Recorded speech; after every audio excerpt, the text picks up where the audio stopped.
Eccoci, Mauro Vianello, commerciante da Venezia. Siamo nella tua bottega, Mauro, giusto?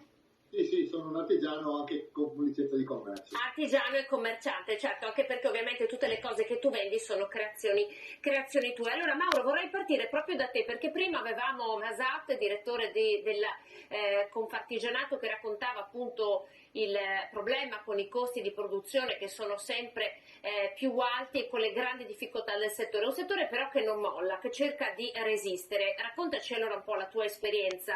Quanto stanno pesando su di te i rincari dell'energia?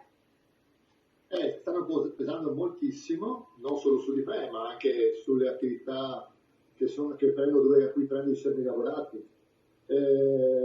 Mollare, perché mollare? Non si può mollare, io ho 60 anni, cosa faccio? Mollo da artigiano dopo aver fatto una vita da artigiano, mollo, vado a fare, non so, il barista, vado a fare un altro lavoro. Raccontaci che cosa fai e come lavori.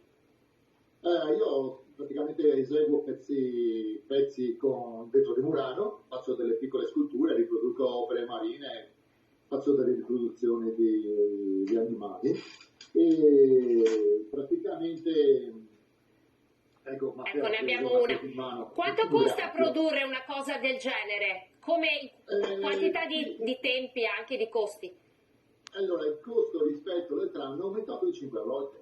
Su tutto perché è aumentato il gas, è aumentato l'elettricità, è aumentato il vetro perché anche a loro hanno aumentato il gas, l'elettricità e praticamente dal pezzo che veniva eseguito l'altro anno a quest'anno è aumentato praticamente quasi di 5 volte. Qui stiamo parlando di una cosa che non è necessaria, non stiamo parlando di un pane, di un panino o di una cosa che è di prima necessità. Stiamo parlando di una cosa superflua, ma che nell'isola di Murano, io lavoro a Venezia, ma nell'isola di Murano porta moltissime persone a lavorare su queste fabbriche. Vuol dire che il calo non si può mettere in un pezzo, il calo è molto alto perché si deve vendere un oggetto che non è utile, non è utilissimo, a un prezzo sproporzionato. Allora, se i costi sono aumentati di 5 volte, Mauro, tu hai dovuto aumentare il prezzo di vendita? Certo, attualmente io devo ancora ritoccare gli oggetti che avevo già in esposizione, li sto vendendo praticamente il prezzo degli altre volte perché non ho ritoccato i prezzi del magazzino, però i prezzi nuovi adesso mi dicono ma come mai questo pezzo qui costa di più di quello che è fuori? Quello col prezzo vecchio e questo col prezzo di adesso e si rendono conto che mi dicono ma è impossibile che costi così. E cosa vuole che ci faccia io? Se prima il gas lo pagavo 100, adesso lo pago 500, cosa devo fare?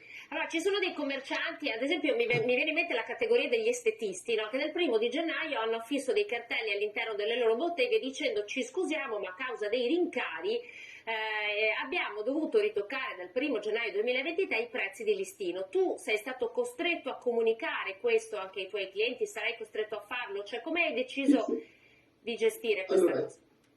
Certo, ovviamente l'ho comunicato tutti quanti, ma la cosa più tragica era che io lavoro sempre un anno in avanti, praticamente io ho accettato delle commissioni dal 1° gennaio del 2022 a cui ho dato dei prezzi, ho fatto dei preventivi con dei prezzi e ho dovuto eseguire le commissioni non guadagnando assolutamente nulla, altrimenti perdevo la faccia perché erano state fatte con i prezzi anno 2021, con i costi del 2021.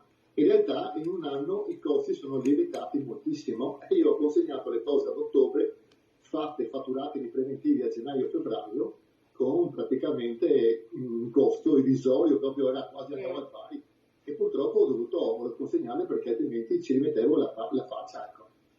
Senti, tu hai qualcuno a cui stai insegnando il mestiere? Perché prima parlavamo anche, e poi parleremo con Matteo, di spopolamento della città di Venezia e del fatto che tanti mestieri artigiani fanno fatica ad avere un giusto passaggio generazionale. Hai un apprendista che lavora con te a cui stai insegnando il lavoro? Allora il discorso è molto complicato, complicatissimo, nel senso non vado a vedere cosa sono le aspettative dei giovani adesso, ma per fare un apprendistato per un artigiano, un vero artigiano, non un finto artigiano, si deve iniziare molto presto. Adesso, per fare un discorso semplicistico, le persone, tutti i ragazzi vanno all'università fino ai 30 anni. Come si fa a iniziare un'attività artigianale dopo i 30 anni? Vuol dire che si sono persi 10-15 anni in cui non si è fatto assolutamente nulla.